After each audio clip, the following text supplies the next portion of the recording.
I wanted to drop marbles into water and take a picture, so I thought the first thing I should do is make sure I could drop them from a consistent height and hopefully straight down. So I thought I'd use this old piece of 2x4, drill a couple holes in it, one for marbles and one for big marbles. And here's how I made that little chunk of wood.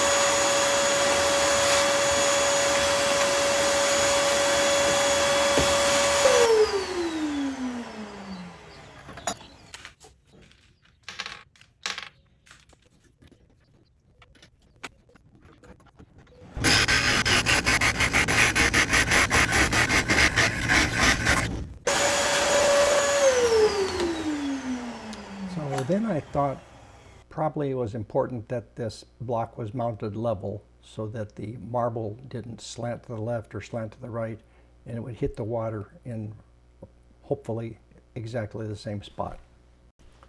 So then I tied a nut to a little string and dangled it through a hole in the wood so that I could focus on it and align it in the middle of the bowl so that hopefully that's where the marble would hit when I drop it. I mounted a laser pointer on my geared head tripod so that I could precisely aim it so that it would hit the target sensor of the Pluto trigger. When it's aimed precisely, the red dot you see is the reflection of the sensor on the Pluto trigger. If I was off just a little bit, it wouldn't glow nearly as red.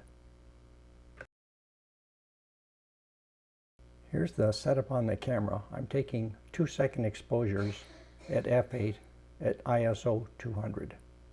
So because I'm taking 2-second exposures, I have to turn the lights off in the garage for each picture.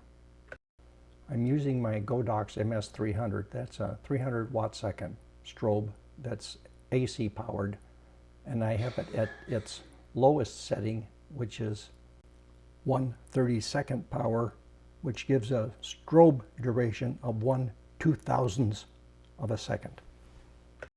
Okay, we're ready to go. I need to turn the lights off in the garage and start dropping marbles. Now you'll notice here that things are a little blurry. That's because 1/2000th of a second is not fast enough to stop this marble in flight. Once it hits the water, it slows up and the splash isn't too bad. But the marble itself, and for that matter, some of the splash, is not nearly as sharp as I wish it was. Well, you get the idea. So now I had to have a change of plans. This was the setting on the Pluto trigger app. It took 36 milliseconds for the marble drop to leave the hole and hit the water. This is the display after the trigger has went off 58 times, and the arc and the circle are where you set the sensitivity level for the laser light. The big change here is instead of using my big Godox MS300, I'm using this little TT350F. This can turn down to 1/128th power, which gives a flash duration of 1/20,000th of a second. I would have used the TT350 in the first place, but the problem is it doesn't have a sync port so that I could trigger it directly from the Pluto trigger. So instead, I had to use my Godox remote trigger, which does have a sync port in it, hooked to the Pluto trigger, and it would wirelessly fire the TT350 trigger, and it was complicated, but everything worked. So now that my flash sync speed is up to 1/20,000th of a second, I'm getting better in focus pictures.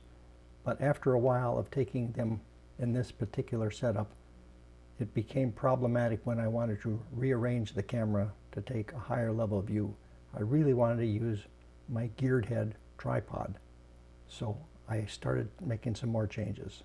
I removed the laser pointer from my beautiful Manfrotto geared head tripod head and instead fastened it to my makeshift hole dropping board so that it would be closer and permanently aimed at the Pluto trigger, and therefore free up my geared head tripod so I could use it on my camera. Okay, now I was getting some shots that I liked, so I thought now I want to take some pictures of the marbles underwater.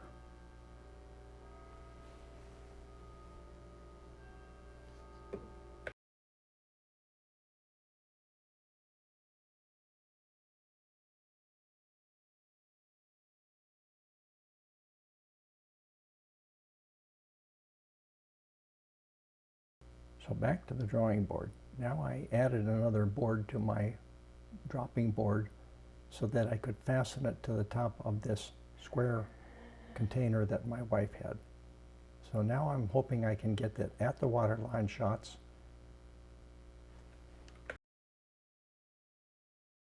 Now in these first shots you can see I have way too much reflection, so I have to try and fix that somehow. So I made barn doors for my TT350 flash out of black construction paper and Scotch tape. That helped a lot, but I was still getting a lot of bad reflections. So the problem was I needed to get closer than my 18 to 135 zoom lens could get.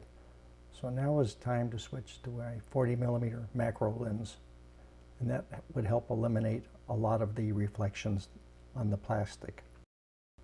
So now I'm getting some more interesting pictures that I like of the marbles as they're either hitting the water or just under the water. I think I need an aquarium to get back and get out of all of these reflections. Here's looking at the final setup.